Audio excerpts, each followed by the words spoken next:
Y ahora, justamente sobre este tema del daño ambiental en las playas de Piura, vamos a conversar con el biólogo pesquero Yuri Hooker, de la Universidad Nacional de Trujillo. Señor Hooker, ¿cómo está usted? Muy buenos días, bienvenido a Ampliación de Noticias. Buenos días, ¿qué tal? ¿Cómo están? Gracias por atendernos. Bueno, en primer término, ¿cuál considera usted que es el nivel del daño causado por el derrame de petróleo en Talara, Piura? Es muy difícil de poder evaluar cuál es el daño porque de parte de los causantes de este derrame todavía no se ha llegado a decir cuál es el volumen real que ha fugado o que ha escapado pues, de este sistema de recarga, ¿no? Entonces, otro tema también que nos preocupa muchísimo, que no es la primera vez, lo hemos visto en Ancón también, que el petróleo no ha sido retenido, ¿no? Entonces, se supone que debería, en todos estos lugares donde hay operaciones grandes de extracción de petróleo, transporte, etcétera, tiene que haber un sistema de retención de primera línea. O sea, accidentes pueden ocurrir, pero nunca se debe permitir que el petróleo sea llevado por la corriente y que termine en las playas, ¿no? Entonces, al no saber el volumen, tampoco se ha hecho un seguimiento hacia dónde ha ido este petróleo. Se sabe que por lo menos hasta Cabo Blanco ha llegado, y ahí hay un factor también interesante porque a partir de Cabo Blanco para el norte tenemos una corriente que viene de norte a sur, choca con la corriente peruana y en este caso se desvía hacia mar afuera. Entonces lo más probable es que a partir de Cabo Blanco ya no se note la presencia de petróleo en las costas o esta disminuya notoriamente porque sale de la costa. Mar adentro.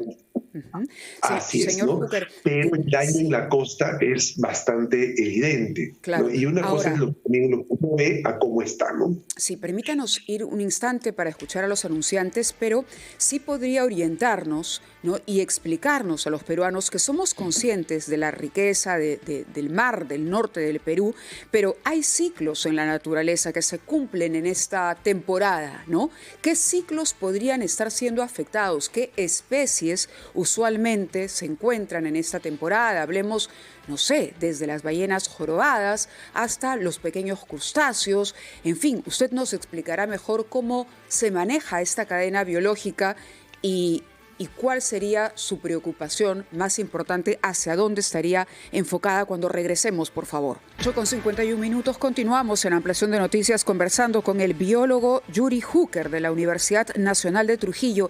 Y si bien es cierto, señor Hooker, usted nos decía, es difícil calcular el impacto que ha tenido esta fuga, como ha dicho el gerente general de Petroperú, de hidrocarburo en el mar peruano, sí podemos por lo menos graficar o explicar mejor cuál es el ciclo que se cumple en esta temporada o qué especies, por ejemplo, habitan en el mar del norte de nuestro país a esta altura del año, cuál es la función que se cumple en esa cadena biológica para poder entender por dónde iría la mayor preocupación ambiental sobre todo.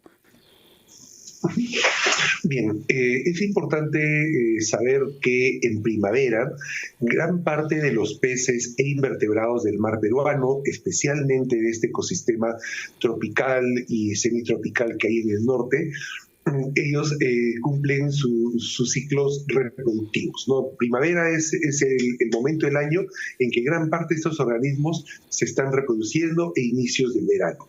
Y es justamente este es el momento, ¿no? Entonces en primavera se han reproducido peces invertebrados y las larvas, por ejemplo, de las ostras, de las langostas, de muchos peces se encuentran en la zona intermareal, en la orilla, donde es el mayor impacto, ¿no? Si uno se va a ver las rocas, las pocitas que quedan entre las rocas cuando baja la marea, vamos a ver que está llena de crías, de juveniles, de peces y de invertebrados, pero en grandes cantidades, porque son los que han nacido en primavera y ahora empiezan su proceso de crecimiento durante el verano. Entonces ahí tenemos pues una representación de gran parte de los peces invertebrados que viven en zonas poco costeras y muchos de los cuales además son recursos pesqueros, ¿no? Como te mencionaba, pues las ostras, ¿cómo se llaman? Los percebes, las langostas, algunos cangrejos, caracoles, etcétera, ¿no?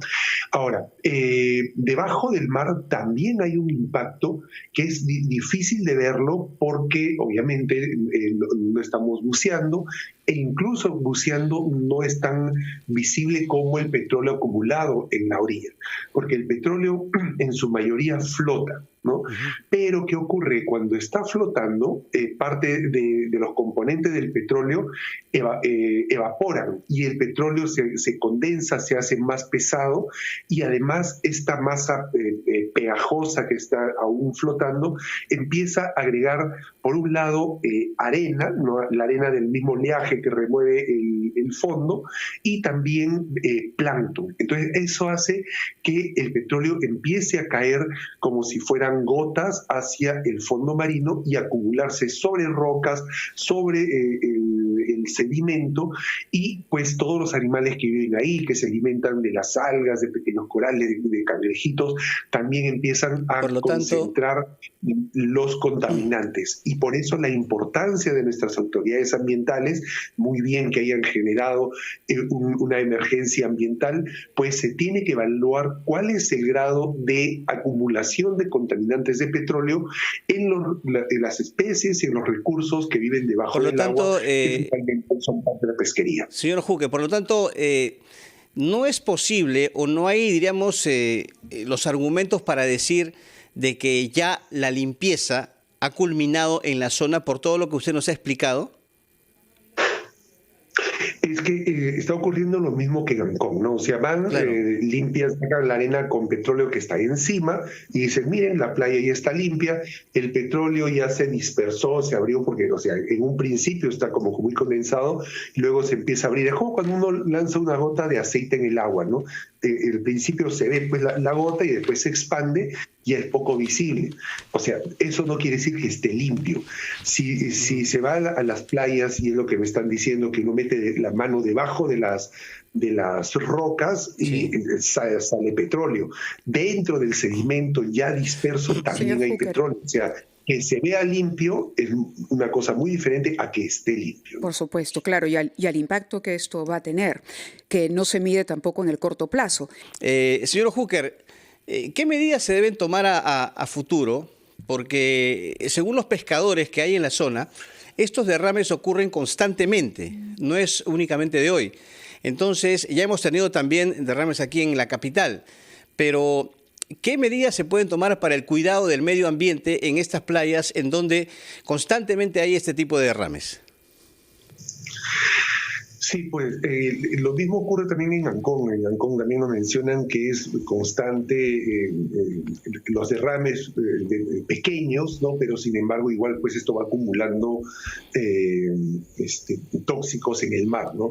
Y lo que nos queda claro es que no hay un monitoreo permanente tanto de las autoridades como pues de las mismas empresas sobre estas operaciones. O sea, no es posible que tengamos derrames constantemente y que estén causando daño pues al ambiente y a los pescadores, al turismo, ¿no?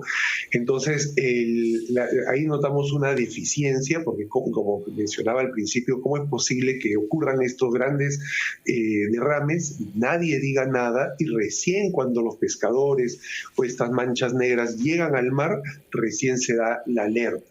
Entonces, ahí hay una omisión pues de funciones que no se está haciendo el monitoreo de los sistemas de emergencia de estas empresas y prácticas constantes, ¿no? Yo he trabajado también en algunas empresas extractivas en temas biológicos y vemos que en algunos los controles de seguridad, tanto de salud laboral y ambientales, son sumamente estrictas, mientras que en otros pues simplemente están en el papel, ¿no? Ahora, eso perdón, no es que no se hayan denunciado estos hechos. Hemos escuchado a pescadores en varias oportunidades hablar de esta situación, sin embargo, no son escuchados o no se toman las medidas de prevención que usted habla, ¿no?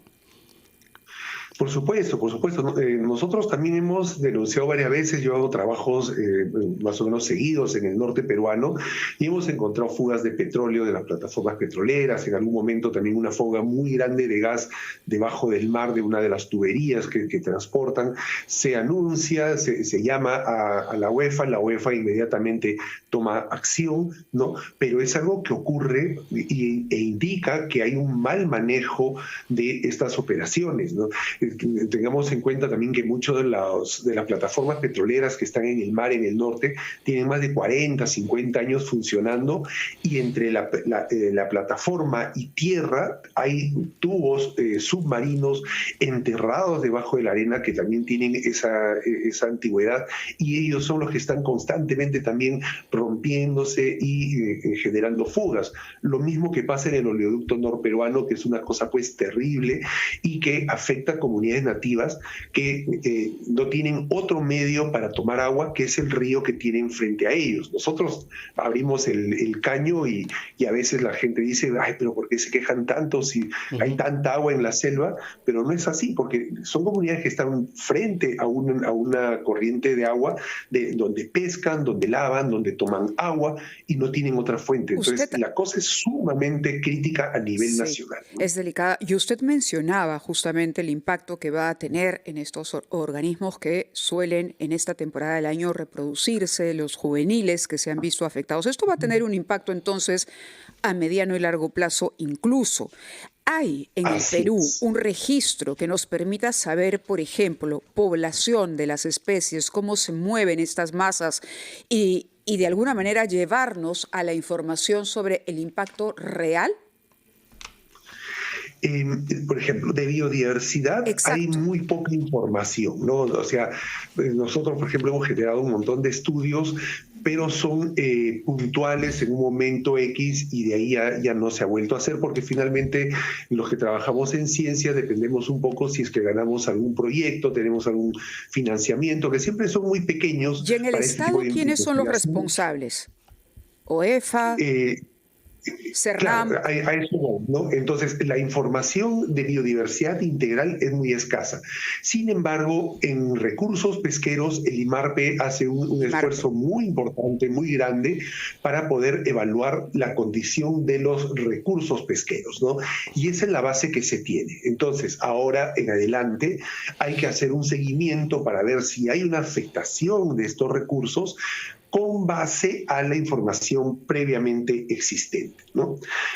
Ahora, otro tema también sumamente importante es la labor de la UEFA, ¿no? Y lo hemos visto en otros casos de contaminación. Pues ellos tienen que determinar si las playas y el mar realmente están limpios. Porque uno puede ver con nuestros ojos que la arena ya no tiene petróleo encima y uno asume de que no hay contaminación, o ve el mar transparente y uno aparentemente también dice ya no hay contaminación. Pero la contaminación no se mide con el ojo, sino se mide con análisis químicos tanto del suelo como del agua, en la playa, en el intermareal y debajo del mar, ¿no? Entonces, con estos análisis recién se puede decir los niveles de tales contaminantes están por debajo de los mínimos considerados por ley que no son peligrosos y por tanto estas playas se pueden utilizar, ¿no? Lo mismo pasa, por ejemplo, con sanipés, con las especies que van a ser consumidas. Uno, porque las ve limpias y no tiene petróleo encima, uno puede pensar de que están limpias, pero hay que hacer un análisis químico de la carne, del hígado de estos organismos y determinar si es que no tiene contaminantes acumulados y por tanto están disponibles para su consumo, ¿no? Sin estos análisis simplemente es algo que nosotros vemos con el ojo y creemos que ya está limpio, ¿no? Entonces, a partir de esta declaratoria de la autoridad de que las playas o los recursos pueden ser consumidos, recién se debería de empezar a hacer uso de ellos. Mientras tanto, los afectados, que son el sector turismo que opera en esta zona y los pescadores que operan en esta zona, sobre todo en el área costera, porque los que van a alta mar pues no son mayormente afectados, pues deberían de ser indemnizados por el Estado. Muy bien, señor Yuri Hooker, biólogo pesquero de la Universidad Nacional de Trujillo, muchas gracias por su participación esta mañana en Ampliación de Noticias.